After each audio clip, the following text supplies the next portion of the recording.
Listen to this. Thank you. All right.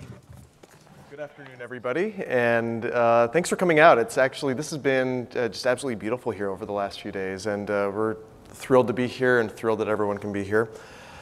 So we're going to take a little bit of a higher level view of the how OpenStack and container infrastructure works together. And we're going to begin by talking about application containers and host infrastructure. To start with, let's go back to 2013 with the release of Docker as an open source project. Docker provides, as you all know and has been talked about in a lot of the other presentations, Docker provides operating system level virtualization with very lightweight isolation of process trees, network users, IDs, and file systems.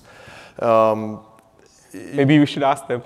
Has anybody not used Docker? Has anyone not used Docker before? Is this not familiar with this? And it's so the container technology. It's been fantastic. 2015.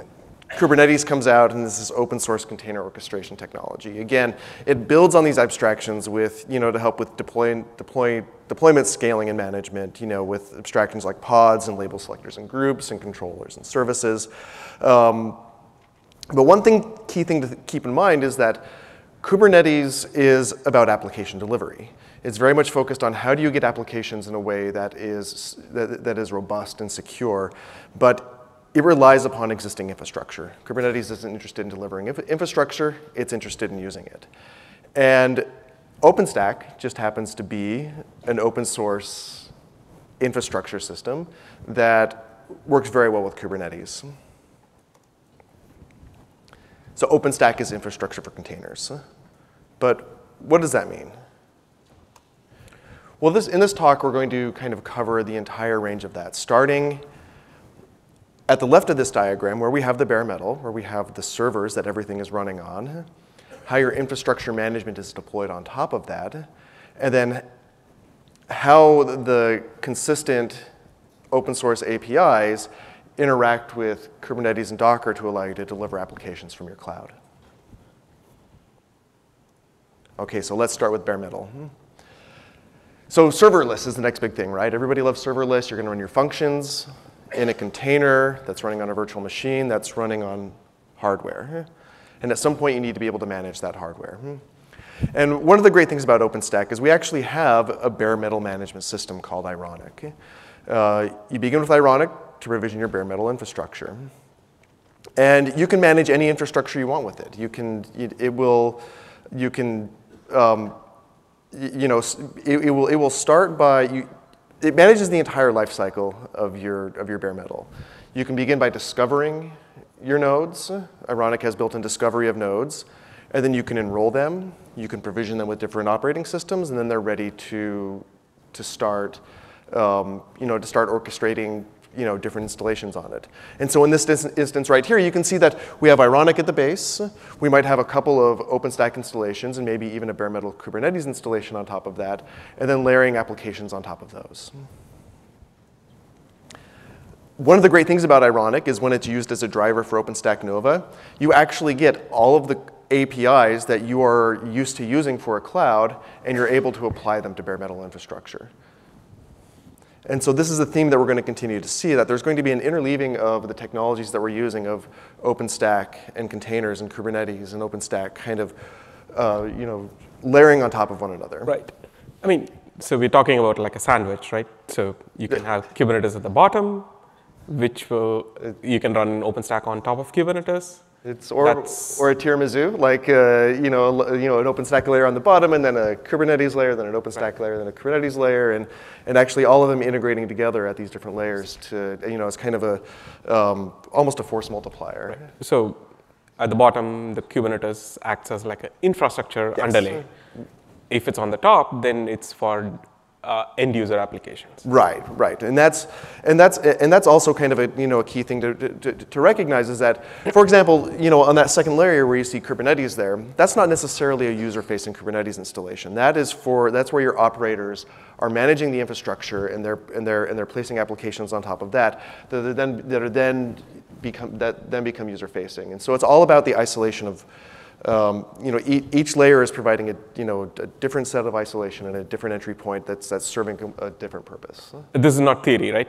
Yeah. AT&T was showing some charts about how you can use Kubernetes at the bottom. Yeah, and this is and we'll actually move on to this. And so, going back to this plot, looking at the infrastructure level, we have an OpenStack installation right there, and one of the most popular ways, OpenStack installers and management systems have moved to using containers as a way to deliver OpenStack. And there are many different installation projects that are out there, but all of them have shared aspects between them. The first is that each is picking a container runtime, whether that be Docker or LXC. They're choosing something where they're building container images for it, which is the next aspect of this, is that each of them will has a set of application images that they build, and then there's some sort of orchestration engine that they're using to do that deployment across multiple nodes.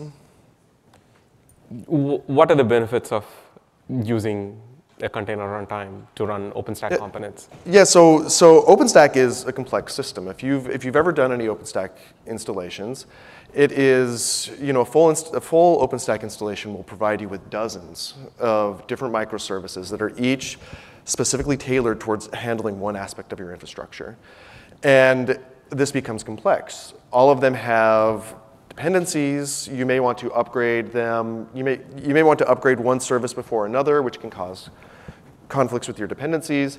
And by using a container-based architecture, you're able to contain these dependencies, to be able to, and also have fast and secure upgrades. If you want to do a rolling upgrade, you can slowly route your services.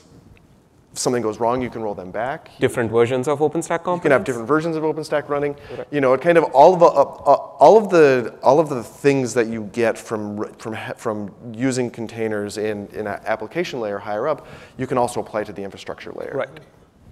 So there are kind of four main projects that we're showing up here that each shows the different aspect of how these work. For example, OpenStack Ansible uses LXC and LXC-based images in Ansible, where Cola Ansible uses Docker-based images and its own Cola images, and then Ansible for orchestration. O is similar. It uses Puppet and Ansible for orchestration. Mm-hmm. But then the interesting part is when we get to OpenStack Helm, where it's also using Docker images. It tries to be agnostic about the sort of images that it's using. It'll use Cola or Loki images. Loki is another OpenStack project for producing Docker images of OpenStack projects. Like Cinder, Nova. Like Cinder and Keystone and Horizon. Each of these is, that attempt to be very small, very lightweight, right, and kind of depend upon the orchestration engine to do a little bit more configuration at deployment time. Yeah, that makes sense. But then it's using Kubernetes and Helm charts to perform the installation. Right. And so you bring up Kubernetes on all your nodes, you start applying roles that the Helm charts then drop the services onto. And you have at your infrastructure level, full application management. Right.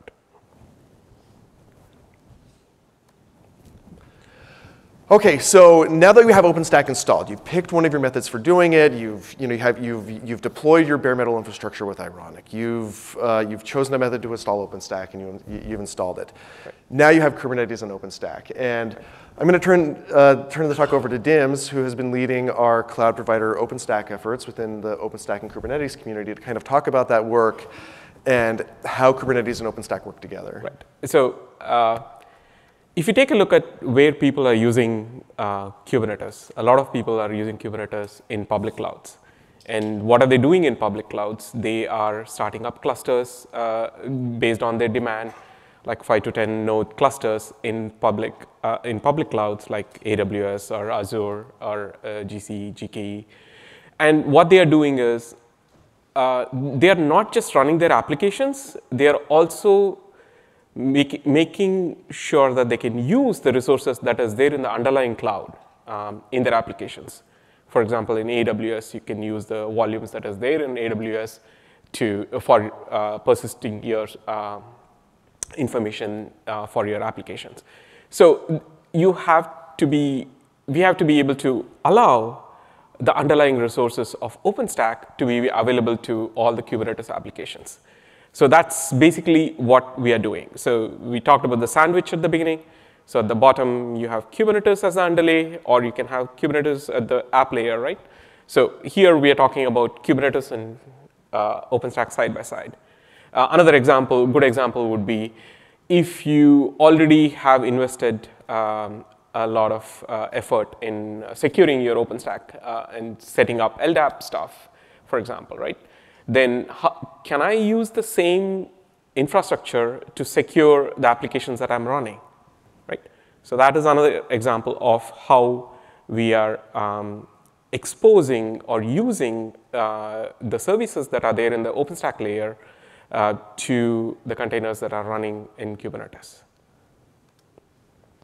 So a few things that, so this is an effort that is happening in the Kubernetes community. And in the Kubernetes community, what we are trying to do is we want to have a level playing field for all the all the clouds that are out there. And there are working groups and SIG groups that are working on this effort to standardize what the hooks and the patterns that are available to expose the underlying resources. So for example, these are the 6 things that are typically possible for any cloud provider, not just OpenStack. So when you deploy a node, then Kubernetes needs to know that there is a new node. And you should be able to register the nodes, and you should be able to see when the node goes away, for example, right? You should be able to use the load balancers that are there in the underlying system and firewalls too. So then you should be able to do volumes, you should be able to do networking. So those are some of the basic things that are possible. But then what we are trying to do in the effort that we have going on is we want to expand this using well-known patterns in the Kubernetes community, the various controllers that are possible, the webhooks that are possible, and the plugins that are there. Like kubectl plugin is one example. Authentication plugin is one, webhook is another example. The management key management service is another example. So we can plug in Barbican because we have Barbican in OpenStack, right? So, the important thing to remember about this is, so we talk about Kubernetes as delivering applications, and it doesn't. It's not in the business of infrastructure. But Kubernetes is very infrastructure aware, and the way it's made aware is through these cloud providers. Right. And so cloud provider OpenStack is a driver that gives Kubernetes access to all of these things. Right. Without the cloud provider OpenStack, it's like you're running on bare metal. When you're running with the cloud provider, whether it be OpenStack or any other, you gain access to a lot more information, but a lot more power and orchestration and things happening automatically for you. Thank you.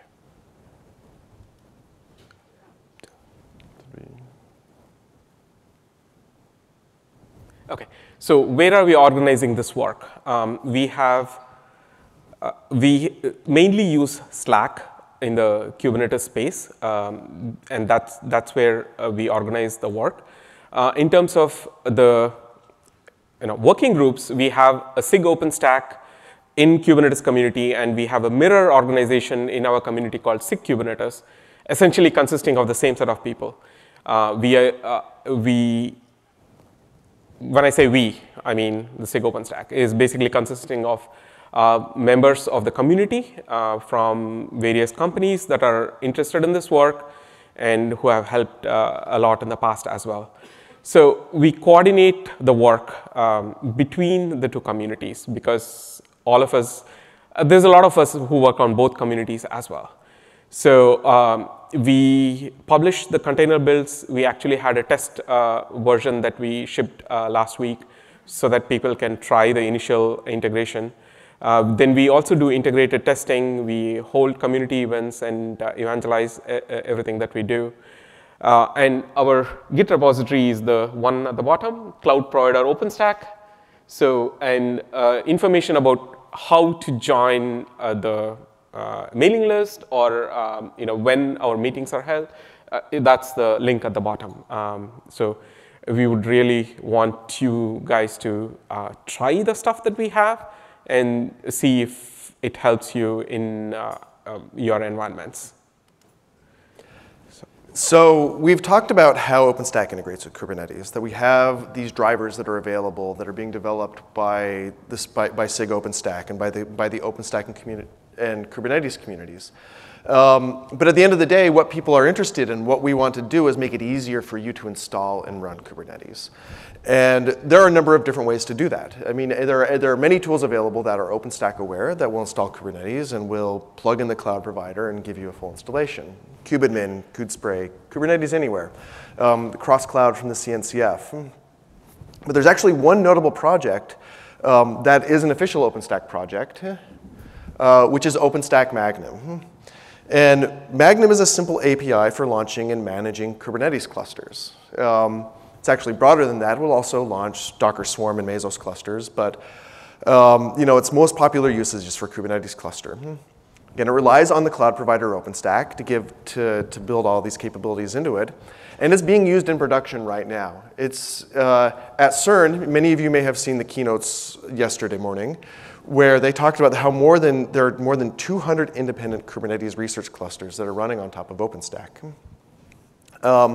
And Magnum-hosted clusters, support everything that you would expect with Kubernetes: federation, cloud bursting between public and private clouds, scaling deployments up. It's a very powerful tool. So Magnum is typically used in large clusters where they want to segment and start smaller Kubernetes clusters for various.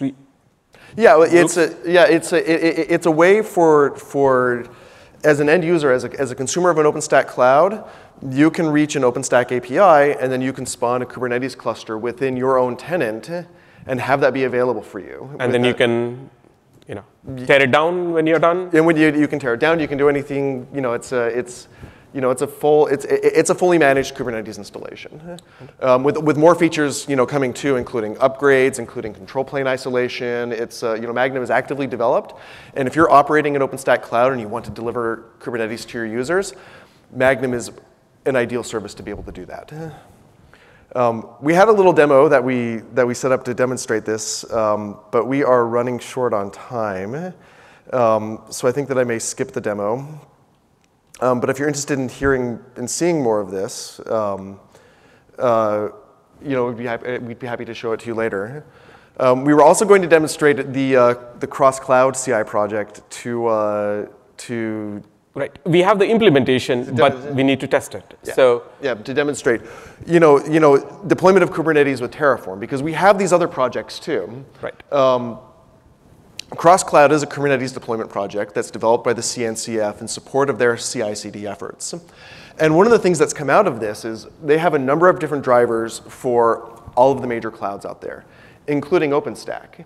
And they begin by taking this installer, building a high availability multi-node Kubernetes cluster on top of it, and then running the end-to-end tests on it. And then once those are complete, they install other cloud-native projects like Prometheus and CoreDNS and FluentD. And they run all of the integration and functional tests on those too.